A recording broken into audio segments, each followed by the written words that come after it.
السلام عليكم ورحمة الله وبركاته.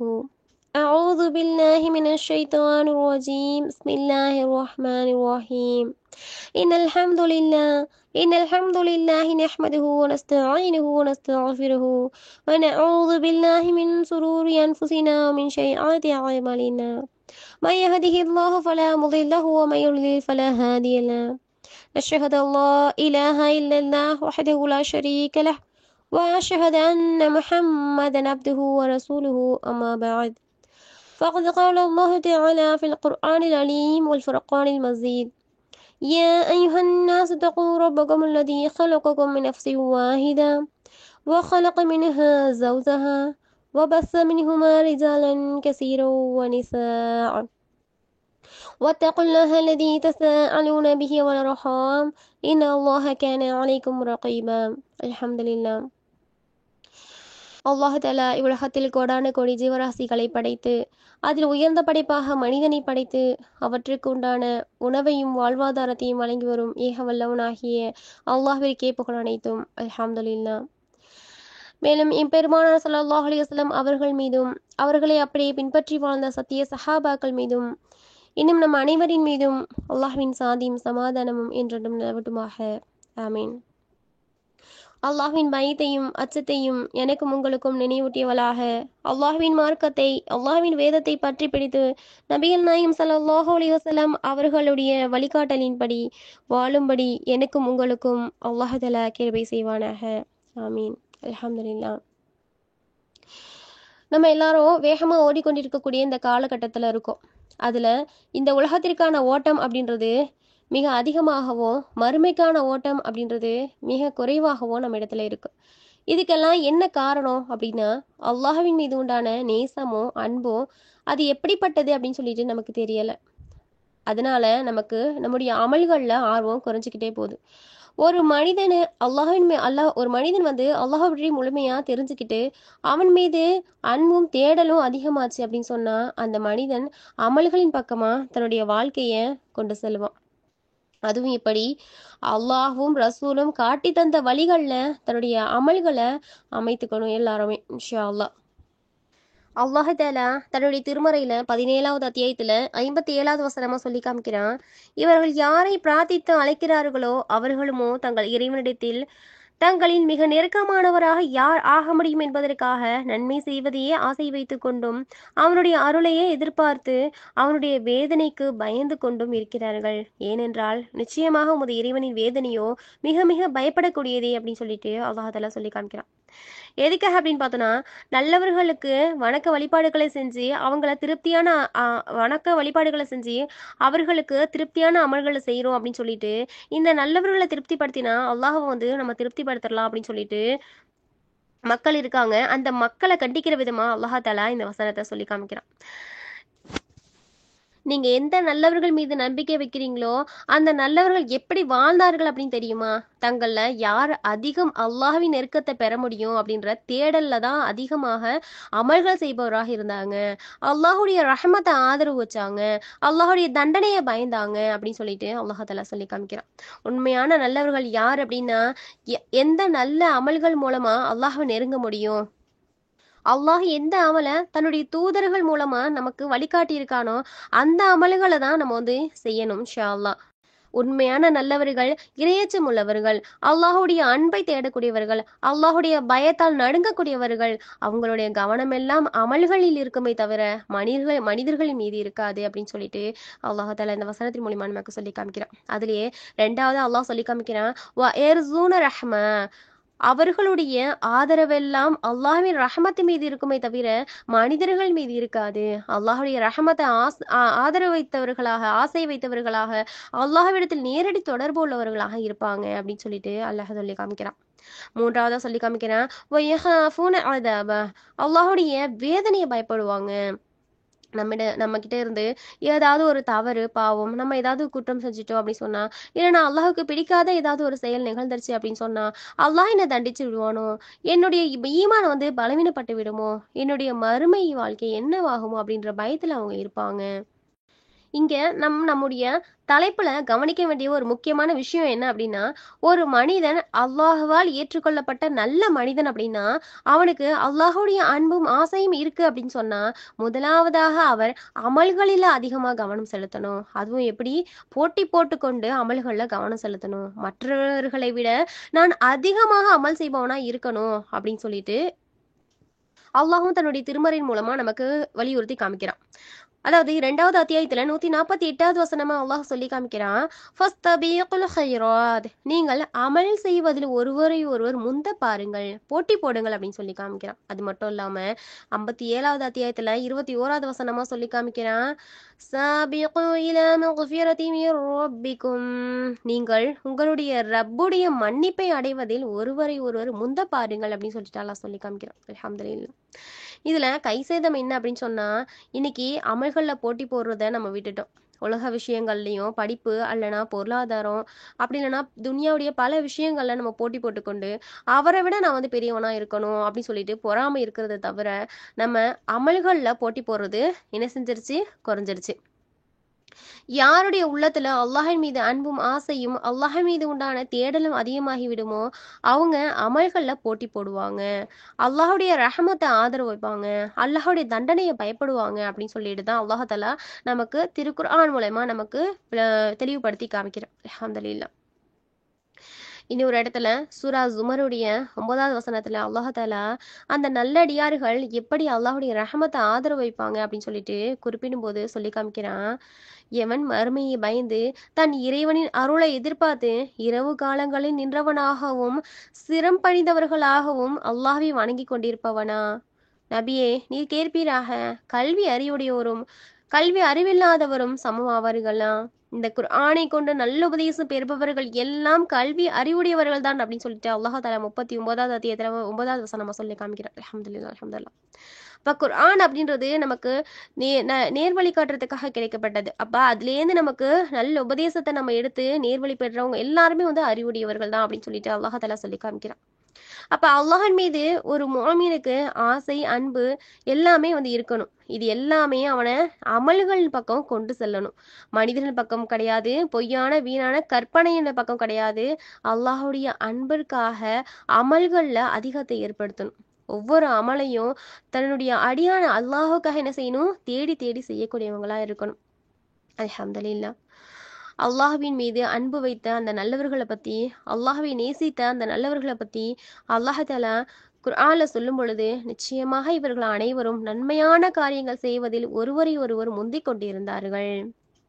وَيَدْعُونَنَا رَغَبًا وَرَهْبًا, இன்னும் அவர்கள் நம் அருளை விரும்பியும் தண்டனையை பயந்தும் நம்மிடத்தில் பிரார்த்தனை செய்து கொண்டிருந்தார்கள்.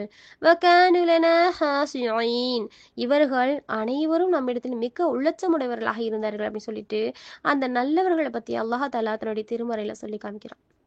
ஒரு மனிதனுக்கு அல்லாஹ்வின் மீது அன்பு ஆசை எல்லாமே வந்து இருந்துச்சு அப்படின்னு சொன்னா அவனுங்களுடைய வாழ்க்கையில அல்லாஹ் மீது உண்டான அந்த அன்பு அமல்கள்ல வெளிப்படணும், நல்ல காரியங்கள்ல வெளிப்படணும், இபாதத்துல தக்குவால இன்னும் அல்லாஹுடைய ரசூலும் காட்டி தந்த ஆர்வமூட்டி இருக்கக்கூடிய அந்த அமல்கள்ல இருக்கணும். நபிமார்களுடைய வாழ்க்கையிலிருந்து அல்லாஹ் நமக்கு இதை தான் வந்து போதிச்சு சொல்லி காமிக்கிறான். ஒவ்வொரு நபியும் அல்லாஹ் மீது எவ்வளவு பாசம் உள்ளவர்களாக தேடல் உள்ளவர்களாக இருந்தாங்க அப்படின்னு சொல்லிட்டு அல்லாஹ் தாலா நமக்கு திருக்குர்ஆன் மூலமா பல நபிமார்களுடைய வரலாறை நமக்கு எடுத்து காமிக்கிறான். அல்ஹம்துலில்லாஹ் அல்ஹம்துலில்லாஹ். அடுத்து அல்லாஹ் தஆலா மூசா அலைஹிஸ்ஸலாம் அவங்க கிட்ட பேசுறான். அப்படி பேசும்போது மூசா அலைஹிஸ்ஸலாம் அவங்க அல்லாஹ் மீது இருந்த அன்பு பாசம் மிகுத்து சொல்றாங்க. மூசா அலைஹிஸ்ஸலாம் அவங்களுக்கு அல்லாஹ் மீது எந்த அளவுக்கு பாசம் இருந்துச்சு அப்படின்றதுக்கு இந்த ஒரு சம்பவத்தை எடுத்துக்காட்ட அல்லாஹ் தஆலா திருக்குர்ஆன்ல சொல்லி காமிக்கிறான். என் இறைவா நான் உன்னை என் இறைவா உன்னை எனக்கு காண்பி, நான் உன்னை பார்க்க வேண்டும் அப்படின்னு சொல்லிட்டு மூசா அலைஹிஸ்ஸலாம் அவங்க அல்லாஹ் கிட்ட கேட்குறாங்க. அறிஞர்கள் வந்து இதுக்கு விளக்கம் கொடுக்குறாங்க. இது மூசா அலைஹிஸ்ஸலாம் அவங்களுடைய உள்ளத்துல அல்லாஹ்வின் மீது இருந்த அந்த அன்பு தேடல் மிகைத்திருந்ததை காட்டுது அப்படின்னு சொல்லிட்டு சொல்லி காமிக்கிறாங்க.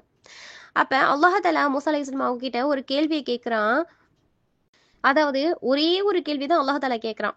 அதுக்கு மூசா அலைஹிஸ்ஸலாமுடைய பதில் எப்படி இருக்குன்னு பாருங்க. அல்லாஹ் தஆலா கேட்குறான் ஒரே ஒரு கேள்வி, மூசா அவர்களே உங்களுடைய வலது கையில இருக்கிறது என்ன அப்படின்னு சொல்லி மட்டும் தான் அல்லாஹ் தஆலா கேட்குறான். அதுக்கு மூசா அலைஹிஸ்ஸலாம் அவங்க பதில் சொல்றாங்க, இது என்னோட கைத்தடி, இதன் மீது நான் சாய்ந்து கொள்வேன், இதனை கொண்டு என் ஆடுகளுக்கு தழைக்குழைகளை பறிப்பேன், இன்னும் இதில் எனக்கு வேறு பயன்கள் இருக்கின்றன அப்படி சொல்லிட்டு பதிலளிக்கிறாங்க. அன்பான சகோதரிகளே, 2 வகையான மக்கள் வந்து நம்மக்கிட்ட இருப்பாங்க. அதாவது நம்மள ஒவ்வொருவருக்கும் நம்ம விரும்பக்கூடியவங்களும், நம்மள விரும்பாதவங்களும் இருப்பாங்க. நம்ம யார அதிகமா விரும்புறோமோ, அவங்க கிட்ட நான் அதிகமா என்ன செய்வோம், பேசணும் அப்படின்னு சொல்லிட்டு நம்ம நினைப்போம். அவங்க கிட்ட பேசுறதுனால நம்முடைய ஆசை என்ன செய்யுது, தீர்ந்து போவாது. இன்னும் பேசுவோமா, இன்னும் பேசுவோமா அப்படின்னு சொல்லிட்டு பல கேள்விகளை கேட்டு அவங்களோட நிலையை பத்தி விசாரிப்போம். இந்த மாதிரி பல தொடர்ந்து பேசிக்கிட்டே இருப்போம். ஆனா நமக்கு பிடிக்காதவங்கள்ட்ட நம்ம பேச நேரிடுச்சு அப்படின்னு சொன்னா, அவங்க கிட்ட நம்ம என்ன செய்வோம், நம்முடைய பேச்சை சுருக்கமான நேரத்திலேயே பேசி முடிச்சிருவோம். இங்க கவனிச்சு பாருங்க, மூசா அலைஹிஸ்ஸலாம் அவங்களுக்கு அல்லாஹ் விட்டத்துல பேசுறதுக்கு இப்படி ஒரு வாய்ப்பு கிடைச்சிருச்சு. அல்லாஹ் கேட்கிறான், உங்களுடைய கையில இருக்கிறது என்ன மூசா அப்படி சொல்லி அல்லாஹ் கேட்கிறான். அல்லாஹ் மீது அவர்களுக்கு இருந்த ஆசையை அந்த தேடனால நேரத்தை பயன்படுத்தி கொண்டு அல்லாஹ் கேட்காத விஷயங்களுக்கெல்லாம் இவங்க என்ன செய்யறாங்க, பதில் சொல்லிக்கிட்டே போறாங்க. காரணம் என்ன அப்படின்னா, அல்லாஹ் விடத்துல பேசக்கூடிய வாய்ப்பு கிடைச்சிருச்சு, எவ்வளவு பேச முடியுமோ பேசிக்கொள்வோம் அப்படின்னு சொல்லிட்டு தான். இதுதான் மிகப்பெரிய ரகசியங்கள்ல ஒண்ணு. இன்னைக்கு நம்முடைய வணக்க வழிபாடுகள் எல்லாமே வந்து சுருங்கிடுச்சு. வணக்கத்தின் மூலமா தான் அல்லாஹ் கிட்ட நம்ம என்ன செய்ய முடியும், பேச முடியும். உலக தேவைகள் அதிகமாயிடுச்சு. வணக்க வழிபாடுகள்ல நம்ம நேரம் கொடுக்கும்போது, ஒரு மீனை தண்ணியில இருந்து வெளியே எடுத்து போட்டா அந்த மீனுடைய நிலை எப்படி இருக்குமோ அந்த மாதிரி ஆயிடுச்சு நம்மளுடைய நிலைமை.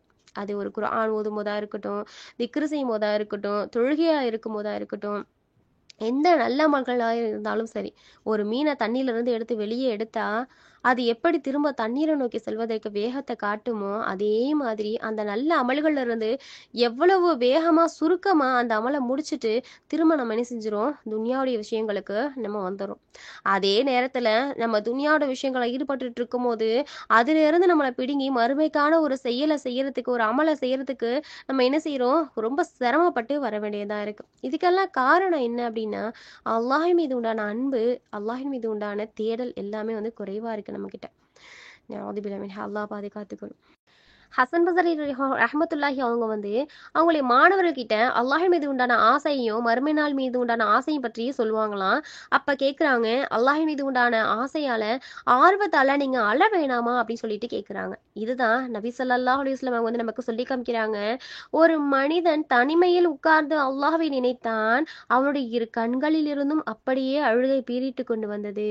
இதன் காரணமாக இந்த மனிதன் நாளை அர்ஷுடைய நிழலில் இருப்பான் அப்படின்னு சொல்லிட்டு நபி ஸல்லல்லாஹு அலைஹி வஸல்லம் வந்து சொல்றாங்க. சுப்ஹானல்லாஹ் சுப்ஹானல்லாஹ். தன்னுடைய பாவத்தை நினைச்சு அழலாம், இல்லனா தன்னுடைய அல்லாஹ் நமக்கு கொடுத்த அந்த நியாமத்துக்களை நினைச்சு அழலாம். அதுக்கு நம்ம நன்றி செலுத்துறது குறைவா இருக்குமே அப்படின்னு சொல்லிட்டு நமக்கு அழுகி வரலாம். ஆனா அல்லாஹின் மீது அன்பும் ஆசையும் ஒரு அடியானுக்கு கண்டிப்பா இருக்கணும் அப்படின்றது இதன் மூலயமா தெரியுது. அல்ஹம்துலில்லாஹ்.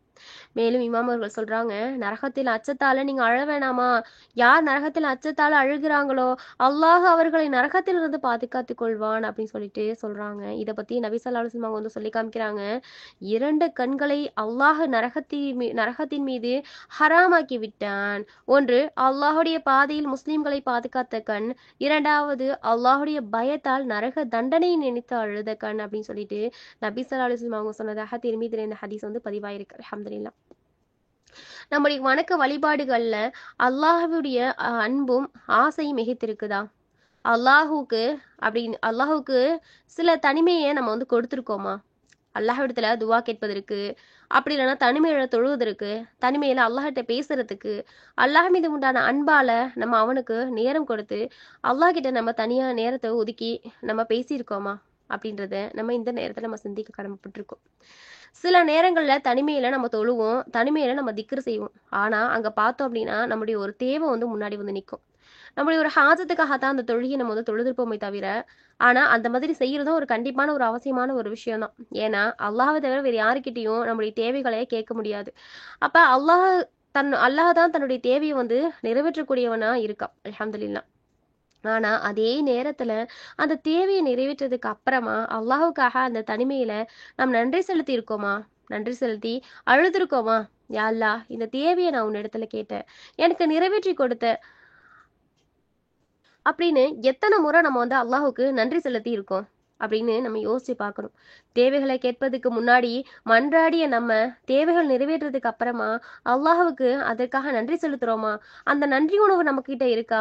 அல்லாஹுடைய தூதர் ஸல்லல்லாஹு அலைஹி வஸல்லம் அவங்க இதை தான் நம்ம கிட்ட சொல்றாங்க. 3 குணங்கள் இருந்தாலும் அவர் ஈமானுடைய சுவை அனுபவிப்பார் அப்படின்னு சொல்லி காமிக்கிறாங்க. என்னென்ன அப்படின்னா, ஒருவர் யாருடைய உள்ளத்தில் அல்லாஹுவும் அவனுடைய தூதரும் மற்றவர்கள் அனைவரையும் விட விருப்பம் உள்ளவராக இருக்கிறார்களோ அவங்க அப்படின்னு சொல்லி காமிக்கிறாங்க. இரண்டாவதாக, யார் தன் சகோதரனை விரும்பினால் அல்லாஹுக்காக தவிர அவர் விரும்ப மாட்டார் அப்படின்னு சொல்லி காமிக்கிறாங்க. அதாவது ஒருவர் மீது அன்பு வைத்தால் அல்லாஹுக்காக இருக்கணும். அவருடைய செல்வத்துக்காகவோ பதவிக்காகவோ அவரால் ஏதாவது நமக்கு கிடைக்கும் அப்படின்னு சொல்லிட்டு உலக ஆசைக்காகவோ என்ன செய்யக்கூடாது, இருக்கக்கூடாது. மூன்றாவதாக, இந்த இறை நிராகரிப்பில் செல்வதை அவர் வெறுக்கணும். அதிலிருந்து அல்லாஹாலா தன்னை பாதுகாத்ததுக்கு அப்புறமா அதை திரும்ப செய்யறதுக்கு நெருப்புல போடப்படுறது போல வெறுக்கணும் அப்படின்னு சொல்லி காமிக்கிறாங்க. இந்த 3 குணங்கள் இருந்தால் அவருக்கு ஈமானுடைய சுவை கிடைக்கும் அப்படின்னு சொல்லிட்டு நபி ஸல்லல்லாஹு அலைஹி வஸல்லம் சொன்னதாக புகாரில இந்த ஹதீஸ் பதிவாயிருக்கு. அல்ஹம்துலில்லாஹ். அப்ப இதுல நம்ம முக்கியமான ஒரு விஷயம் நம்ம பார்க்குறோம். அல்லாஹ்வை நேசிக்கிறவங்க அவனுடைய ரசூலையும் நேசிக்கணும் அப்படின்னு சொல்லிட்டு இதன் மூலமா தெரியுது. அப்ப இந்த அன்பு என்பது, நேசம் அப்படின்றது அமல்களோட இருக்கணும். இதை நம்ம மிக மிக கவனத்துல வச்சுக்கணும். இதை தான் அல்லாஹுடைய தூதர் ஸல்லல்லாஹு அலைஹி வஸல்லம் அவங்க பல ஹதீஸ்கள் மூலமா நமக்கு உணர்த்துறாங்க. அல்லாஹ்வை நேசிக்கக்கூடியவர்கள் அடையாளங்களில் ஒன்று, அவர்கள் குர்ஆனோட தொடர்புடையவர்களாக இருப்பாங்க. ஒவ்வொரு நாளும் குர்ஆனை ஓதிக்கொண்டே இருப்பாங்க அப்படின்னு சொல்லிட்டு நபி ஸல்லல்லாஹு அலைஹி வஸல்லம் அவங்க சொல்றாங்க. இதுக்கு ஒரு அழகான சம்பவத்தை நம்ம தெரிஞ்சுக்கலாம். அல்லாஹுடைய தூதர் ஸல்லல்லாஹு அலைஹி வஸல்லம் அவங்க கிட்ட ஒரு மனிதர் யா ரசூலல்லாஹ், அமல்கள்ல அல்லாஹுக்கு மிக விருப்பமானது எது அப்படின்னு சொல்லி கேட்குறாங்க. அதுக்கு ரசூலுல்லாஹி ஸல்லல்லாஹு அலைஹி வஸல்லம் அவங்க சொல்றாங்க, ஹாலுன் முர்தஹிலுன், அதாவது தங்குவார் பயணிப்பார் அப்படின்னு சொல்லிட்டு சொல்றாங்க. இவ்வளவு ஒரு வித்தியாசமான வார்த்தையை ரசூலுல்லாஹ் சொல்றாங்களே அப்படின்னு சொல்லிட்டு, தங்குவார் பயணிப்பார் அப்படின்னு சொல்றாங்களே அப்படின்னு சொல்லிட்டு சஹாபாக்கள்லாம், யா ரசூலல்லாஹ், தங்குவார்னா என்ன, பயணிப்பதுனா என்ன, அல்லாஹுக்கு விருப்பமான அமல் எது, அல்லாஹுக்கு மிக விருப்பமான அமலை செய்பவர் யார் அப்படின்னு சொல்லிட்டு நாங்க கேட்குறோம். ஆனா நீங்க சொல்றீங்க தங்குவார் பயணிப்பார்னு சொல்றீங்களே அப்படின்னு சொல்லிட்டு சஹாபாக்கள்லாம் கேட்குறாங்க. அதுக்கு ரசூலுல்லாஹி ஸல்லல்லாஹு அலைஹி வஸல்லம் அவங்க சொல்றாங்க, ஆம், அவர் யாரு அப்படின்னா, குர்ஆன ஆரம்பத்துல இருந்து ஓதிக்கொண்டே வருவாங்க. அவர் எங்க நிறுத்துறாரோ நிறுத்தி விட்டு அப்படியே சென்று விட மாட்டார். அடுத்து மீண்டும் அந்த இடத்துல இருந்தே ஆரம்பித்து கொண்டே இருப்பார். குர்ஆனை தொடர்ந்து ஓதிக்கொண்டே இருப்பார் அப்படின்னு சொல்லிட்டு நபி ஸல்லல்லாஹு அலைஹி வஸல்லம் சொன்னதாக திருமீதில இந்த ஹதீஸ் பதிவாயிருக்கு. அல்ஹம்துலில்லாஹ். அதாவது ஒரு இடத்துல அவர் நிக்கிறாரு அப்படின்னு சொன்னா அத்தோடு பிறகு நீண்ட காலம் கழித்து அவர் குர்ஆனை திறப்பார் அப்படின்றது கிடையாது. இன்றைய மக்களுடைய நிலைமை, இன்றைய மக்களுடைய அமலை போல ரமலான் மாதம் வந்துச்சு அப்படின்னு சொன்னா குர்ஆன் திறக்கப்படுது. ரமலான் முடியும் போது குர்ஆன் மூடப்படுது. பிறகு குர்ஆனுக்கும் உம்மத்துக்கும் உள்ள தொடர்பு இல்லாமல் போயிடுது. அல்லாஹ் பாதுகாக்கணும். ஒரு மனிதர் நீண்ட ஒரு பயணத்தை செல்றாங்க. வழியில அவர் தற்காலிகமா தங்குறாரு. அப்ப அந்த தற்காலிகமான தங்குதல் அப்படின்றது எவ்வளவு குறைவா இருக்கும். எவ்வளவு சீக்கிரமா அந்த இடத்தை விட்டுட்டு தன்னுடைய இலக்கு வரைக்கும் செல்வதற்காக அவர் துடிப்பாரு. அப்ப அன்பான சகோதரிகளே, நம்முடைய பயணம் எல்லாமே சொர்க்கத்தை நோக்கிய பயணம். நம்முடைய பயணம் எல்லாம் அல்லாஹுடைய விருப்பத்தை நோக்கிய பயணம். அப்ப குர்ஆனை ஓதக்கூடிய அந்த ஈடுபாடு எப்படி இருக்கும் அப்படின்னா, குர்ஆனை ஓதிக்கொண்டே இருப்பார். அடுத்து அவருக்கு ஏதாவது வேலைகள் வரும்பொழுது அல்லது அவருக்கு ஏதாவது ஒரு முக்கியமான காரியங்கள் வரும்பொழுது அந்த இடத்துல நிறுத்திட்டு அவர் செல்றாரு. மீண்டும் எவ்வளவு சீக்கிரமா குர்ஆனை திறந்து தன் விட்ட இடத்துல இருந்து ஓதுவேன் அப்படின்னு சொல்லிட்டு ஆர்வத்தோட செல்றாரு. திருப்பி எப்போ நம்ம குர்ஆனை திறந்து ஓதுவோம் அப்படின்னு சொல்லிட்டு அவ்வளோ ஆர்வத்தோட செல்றாரு. இதை தான் நபி ஸல்லல்லாஹு அலைஹி வஸல்லம் சொல்றாங்க, இப்படி குர்ஆனோட தொடர்பு உள்ளவர்கள் தான் அல்லாஹ்விற்கு மிக விருப்பமானவங்க அப்படின்னு சொல்லிட்டு நபி ஸல்லல்லாஹு அலைஹி வஸல்லம் அவங்க சொல்றாங்க. அல்ஹம்துலில்லாஹ், அல்ஹம்துலில்லாஹ். இமாம் புகாரி ரஹ்மத்துல்லாஹி அவங்க பதிவு செய்யக்கூடிய ஒரு ஹதீஸு, ஒரு அழகான ஒரு ஹதீஸு. அதாவது ஒரு சஹாபி சூரத்துல் இஹ்லாஸை எப்போதும் தொழுகையில ஓதிக்கிட்டே இருப்பாராம். அப்போ ஒன்று சூரத்துல் ஃபாத்திஹா ஓதி முடிச்சதுக்கு அப்புறமா ஒரு சூறாவை ஆரம்பிக்கிறதுக்கு முன்னாடி, அப்படி இல்லைன்னா அந்த சூறாவை முடிச்சதுக்கு அப்புறமா சூரத்துல் இஹ்லாஸை ஓதிட்டு தான் அவர் ருக்கு செய்யக்கூடியவங்களா இருந்திருக்காரு. மக்கள் எல்லாம் கேட்குறாங்க, இது என்ன வித்தியாசமான ஒரு அமல் செய்கிறீங்க, இதை நீங்கள் விடுங்க அப்படின்னு சொல்லிட்டு சொல்கிறாங்க. அதுக்கு அவர் சொல்கிறாராம், விருப்பம் இருந்தால் நான் உங்களுக்கு இமாம செய்கிறேன், ஆனால் இப்படி தான் நான் இமாம செய்வேன், இல்லைனா என்னை விட்டுடுங்க அப்படின்னு சொல்லிட்டு அந்த மனிதர் சொல்கிறாராம். குர்ஆனை அதிகமாக ஓதியவர், அவரை விட வேற யாருமே இல்லை அப்படின்றதுனால மக்கள் வேற வழியே இல்லாம என்ன செய்யறாங்க, அவரை தான் வந்து இமாம செய்ய வைக்கிறாங்க. அவர் திரும்பி வந்து உடனே அந்த மக்கள்லாம் நபி ஸல்லல்லாஹு அலைஹி வஸல்லம் அவங்ககிட்ட வந்து முறையிடுறாங்க. அப்ப அல்லாஹ்வுடைய தூதரை இமாமாக நியமிக்கப்பட்டவர் வந்து இப்படி ஒரு செயலை வந்து செய்யறாரு, அல்லாஹ்வுடைய தூதர் செய்யறாரு அப்படின்னு சொல்லவும் நபி ஸல்லல்லாஹு அலைஹி வஸல்லம் அவங்க வந்து என்ன செய்யறாங்க, அந்த தோழரை அழைச்சு கேக்குறாங்க, தோழரே நீங்க ஏன் இப்படி செய்தீங்க அப்படின்னு சொல்லிட்டு கேக்குறாங்க. அதுக்கு அந்த தோழருடைய பதில் என்ன தெரியுமா, அல்லாஹ்வுடைய தூதரே, நான் இந்த சூறாவை வந்து விரும்புறேன், ரஹ்மானுடைய பண்புகளும் சிறப்புகளும் ஷிஃபத்துகளும் சொல்லப்பட்ட இந்த சூறாவை நான் நேசிக்கிறேன் அப்படின்னு சொல்லிட்டு சொல்றாரு. சுப்ஹானல்லாஹ், சுப்ஹானல்லாஹ். அப்ப அல்லாஹ்வுடைய தூதர் ஸல்லல்லாஹு அலைஹி வஸல்லம் அவங்களுடைய பதில உடனே எப்படி சொன்னாங்க தெரியுமா, இந்த சூறாவை நீ நேசிச்சது உன்னை சொர்க்கத்துல நுழைய வச்சிடுச்சு அப்படின்னு சொல்லிட்டு சொல்றாங்க. அல்ஹம்துலில்லாஹ். அப்ப குர்ஆனுடைய தொடர்பை பாருங்க, அல்லாஹ் மீது உண்டான ஆசை அவருக்கு குர்ஆனை எவ்வளவு நேசிக்க வச்சுச்சு. அப்ப அதுல குறிப்பா இந்த சூரத்துல் இஹ்லாஸ் மீது அவருக்கு இருந்த அந்த முஹப்பத் வந்து நபி ஸல்லல்லாஹு அலைஹி வஸல்லம் அவங்களுக்கு சொர்க்கம் அப்படின்ற ஒரு சான்றிதழ் கொடுக்கக்கூடியதா இருந்துச்சு. இது போலவே அதிகமாக அல்லாஹ்வை திக்ரு செய்யறது, அது மாதிரி அல்லாஹ்வுடைய மார்க்க சபைகள்ல கலந்து கொள்றது, ஒரு மனிதன் எந்த அளவுக்கு முடியுமோ அந்த அளவுக்கு தன்னுடைய நாவில் அல்லாஹ்வை அதிகமா வந்து நினைவு கூர்ந்து கொண்டே இருக்கணும் இன்ஷா அல்லாஹ். ஏன்னா இந்த துன்யாவுடைய சூழ்நிலைகள் சில நேரத்துல செல்வமாக இருக்கும், சில காலம் வறுமையா இருக்கும், சில நேரம் மகிழ்ச்சியா இருப்போம், சில நேரத்துல கவலையா இருப்போம். எந்த நேரத்திலும் அல்லாஹ்வை பொருந்தி கொண்டே இருக்கிறது ஒரு முஃமினுடைய பண்பா இருக்கு. அது மாதிரி அல்லாஹ் மீது சடைவு வராம, அல்லாஹின் மீது அதிருப்தி வராம இருக்கணும். இது ஒரு முக்கியமான அமல்கள்ல ஒண்ணா இருக்கு. நபி ஸல்லல்லாஹு அலைஹி வஸல்லம் அவங்க இதை பத்தி சொல்லி காமிக்கிறாங்க, உங்களுக்கு அல்லாஹ்விடத்துல கூலி அதிகமாக வேண்டுமா, அது சோதனைகள் அதிகமாக்குவதுல தான் இருக்கு அப்படின்னு சொல்லி காமிக்கிறாங்க. அல்லாஹால ஒரு கூட்டத்தை நேசிச்சுட்டான் அப்படின்னு சொன்னா அவங்கள சோதிப்பான். யார் அல்லாஹவை திருப்தி கொண்டாரோ அந்த நிலைகள்ல அவருக்கு அல்லாஹுடைய திருப்தி இருக்கு. யார் அந்த நிலைகள்ல அல்லாஹ் மீது அதிருப்தி கொள்றாரோ அவர் மீது அல்லாஹுடைய அதிருப்தி இருக்கு அப்படின்னு சொல்லிட்டு நபி ஸல்லல்லாஹு அலைஹி வஸல்லம் அவங்க இந்த ஹதீஸை வந்து சொல்லி காமிக்கிறாங்க. அப்படின்னா நம்ம ஒரு சோதனை காலம், நமக்கு இந்த உலகத்துல இருக்கிறது எல்லாமே ஒரு சோதனை காலம். அப்ப நமக்கு என்ன ஒரு நிலைகள் வந்தாலுமே சரி, நம்ம பொறுமையோடு அல்லாஹ்வை திருப்தி கொள்ளக்கூடிய ஒரு நல்ல மனிதர்களா நம்ம வாழ்றதுக்கு இன்ஷா அல்லாஹ் நம்ம முயற்சி செய்யக்கூடியவங்களா இருக்கணும் இன்ஷா அல்லாஹ். நபி ஸல்லல்லாஹு அலைஹி வஸல்லம் அவங்க வந்து சொல்றாங்க, இரவுல ஒரு நேரம் இருக்கு, அந்த நேரத்துல ஒரு முஸ்லிம் இம்மை மறுமையோட நற்பெயர்களை கேட்கிறானா நிச்சயமாக அல்லாஹ் தஆலா அதை கேட்டதை வழங்கிடுவான். இது வந்து அனைத்து இரவுகளிலும் அப்படின்னு சொல்லிட்டு நபி ஸல்லல்லாஹு அலைஹி வஸல்லம் சொல்றாங்க. அல்ஹம்துலில்லாஹ். இந்த ஹதீஸை நம்ம கொஞ்சம் சிந்திச்சு பார்க்கணும். ரமலான் மாதம் அப்படின்றது மட்டும் நமக்கு அமல் செய்யக்கூடிய மாதம் கிடையாது. எல்லா மாதங்களிலும் அல்லாஹ் தஆலா நமக்கு பாவ மன்னிப்புகளையும் நம்முடைய ரிசுக்குகளையும் வழங்கி தர்றதுக்கு தயாராக இருக்கான். ஆனா நம்ம அல்லாஹ்வின் பக்கம் நெருங்கக்கூடியவர்களா இருக்கிறோமா அப்படின்றத நம்ம கொஞ்சம் சிந்திச்சு பார்க்கக்கூடியவங்களா இருக்கணும். நபி ஸல்லல்லாஹு அலைஹி வஸல்லம் அவங்க இரவுல எழுந்து தொழுவாங்களாம், அதனால அவங்களுடைய பாதங்கள்லாம் வீங்கிருமா. இப்ப சஹாபாக்கள்லாம் கேட்குறாங்க, அல்லாஹ்வின் தூதரே ஏன் இவ்வாறு செய்றீங்க, தங்களுக்கு தான் முன்பின் பாவங்கள்லாம் மன்னிக்கப்பட்டவங்களா இருக்கீங்களே அப்படின்னு சொல்லிட்டு கேட்குறாங்க. அதுக்கு நபி ஸல்லல்லாஹு அலைஹி வஸல்லம் சொல்றாங்க, நான் இறைவனுக்கு நன்றியுள்ள அடியானா இருக்கக்கூடாதா அப்படின்னு சொல்லிட்டு பதிலளிக்கிறாங்க. சுப்ஹானல்லாஹ். அப்ப அல்லாஹ்வுடைய தூதராக இருக்கக்கூடிய நபி ஸல்லல்லாஹு அலைஹி வஸல்லம் அவங்க அல்லாஹுக்கு நன்றியுள்ள அடியானா இருக்கணும் அப்படின்றதுக்காக கால் வீங்க வீங்க தொழுதுருக்காங்க அப்படின்னு சொன்னா அவங்களுடைய உம்மத்தாக இருக்கக்கூடிய நம்ம எந்த அளவுக்கு அல்லாஹ்வையும் அவருடைய தூதரையும் நேசிக்கக்கூடியவர்களா இருக்கணும், அந்த நேசத்தின் மூலமா நம்முடைய அமல்களை எந்த அளவுக்கு அதிகப்படுத்திக்கணும் அப்படின்றத நம்ம இந்த நேரத்துல நம்ம சிந்திக்க கடமைப்பட்டிருக்கோம். அல்ஹம்துலில்லாஹ். மனிதர்கள் எல்லாமே வந்து பாவம் செய்யக்கூடியவர்கள் தான். அதிலிருந்து மீண்டு தன் மரணத்திற்கு முன்னாடி தன்னுடைய வாழ்க்கைய மரணத்திற்கு முன்னாடி தன்னுடைய வாழ்க்கையை மாத்தி தன் மரணத்திற்கு முன் நற்காரியங்களை செய்வது தான் வந்து அல்லாஹுடைய அந்த மாதிரி செய்யறதுனால தான் வந்து அல்லாஹுடைய அன்பை பெற முடியும். அல்லாஹால ஒரு அடியானுக்கு நன்மையை நாடிட்டான் அப்படின்னு சொன்னா நன்மையை வந்து செய்ய வைக்கிறான் அப்படின்னு சொல்லிட்டு நபி ஸல்லல்லாஹு அலைஹி வஸல்லம் சொல்றாங்களாம். அதுக்கு நபி தோழர்கள்லாம் கேட்குறாங்க, அல்லாஹ்வின் தூதரே நன்மையை செய்ய வைப்பது அப்படின்னா என்ன அப்படின்னு சொல்லிட்டு கேட்குறாங்க. அதுக்கு நபி ஸல்லல்லாஹு அலைஹி வஸல்லம் சொல்றாங்களாம், மரணத்திற்கு முன் அவருக்கு நற்காரியங்கள் செய்ய அருள் புரிவான் அப்படின்னு சொல்லிட்டு அல்லாஹால என்ன செய்வானா, மரணத்திற்கு முன்னாடி அந்த அடியாருக்கு நல்ல விஷயங்கள் நல்ல அமல்கள் செய்யறதுக்கு அருள் புரிவான் அப்படின்னு சொல்லிட்டு நபி ஸல்லல்லாஹு அலைஹி வஸல்லம் சொன்னதாக திருமீதில இந்த ஹதீஸ் வந்து பதிவாயிருக்கு. அல்ஹம்துலில்லாஹ். அல்லாஹ் தஆலா நமக்கு அந்த மாதிரி ஒரு வாய்ப்பை நமக்கு ஏற்படுத்தி கொடுக்கணும். எல்லா மனிதர்களுமே வந்து பாவம் செய்யக்கூடியவர்கள் தான். இந்த ரமலானா இருந்தாலும் சரி, மற்ற மாதங்களா இருந்தாலும் சரி, நம்ம செய்யக்கூடிய பாவங்களுக்கும் அல்லாஹ்கிட்ட மன்னிப்பு தேடக்கூடியவர்களா இருக்கும். நமக்கு நடக்கக்கூடிய நலவுகளுக்கு அல்லாஹ்வுக்கு நன்றி செலுத்தக்கூடியவர்களா இருக்கணும். நன்றி மறந்த அடியார்களா நம்ம வந்து என்னைக்குமே வந்து இருக்கக்கூடாது. அல்லாஹு தஆலா இந்த ஈமான வந்து அல்லாஹ்வுடைய அன்பின் மீதும், அல்லாஹ்வுடைய ஆதரவின் மீதும், அல்லாஹ்வுடைய பயத்தின் மீதும் தான் வச்சிருக்கான்.